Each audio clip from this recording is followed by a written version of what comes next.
স্বাগত। আজকে আমি তৈরি করলাম কুমড়োর বুকো বড়া, করলাম পুঁই শাকের বড়া বেসন আর ময়দা দিয়ে, আর একটু তেল দিয়ে দিয়েছি, গরম তেল মরমরে হওয়ার জন্য। এই যে দেখুন, একদম মরমর করছে, খাস্তা খাস্তা একদম।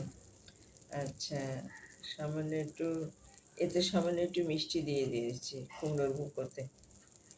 আর করেছি পুঁই শাকের বড়া বেসন আর ময়দা দিয়ে, ওটাও বেসন ময়দা দিয়ে। আর করেছি ডাল, মটর ডাল, থোড় আর লাউ ডাঁটা দিয়ে। শাকের চচ্চড়ি মাছের মাথা দিয়ে, পাঁচ ফোড়ন দিয়ে, রসুন ফোড়ন দিয়ে, কাঁচা লঙ্কা, গুঁড়ো লঙ্কা, হলুদ, নুন, মিষ্টি সব কিছু দিয়ে, পুঁই শাক, আলু, কুমড়ো সব দিয়ে আমি পুঁই শাকের চচ্চড়িটা করেছি।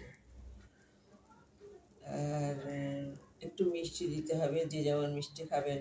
আমি গুঁড়ো লঙ্কাও দিয়েছি, কাঁচা লঙ্কাও দিয়েছি। যে যেমন মিষ্টি খাবেন সে সেরকম মিষ্টি দেবেন। আমি একটু মিষ্টি বেশি খাই, ওই জন্য আমি একটু পুঁই শাকে একটু মিষ্টি বেশি দিই। আর আর কিছু দেওয়া হয়নি, নামাবার আগে কিছুই দেওয়া হয়নি, যেহেতু পুঁই শাকের চচ্চড়ি মাছের মাথা দিয়ে। ভালো লাগলে লাইক করুন, শেয়ার করুন, আমার পাশে একটু থাকুন। ভিডিওটা শেষ করছি।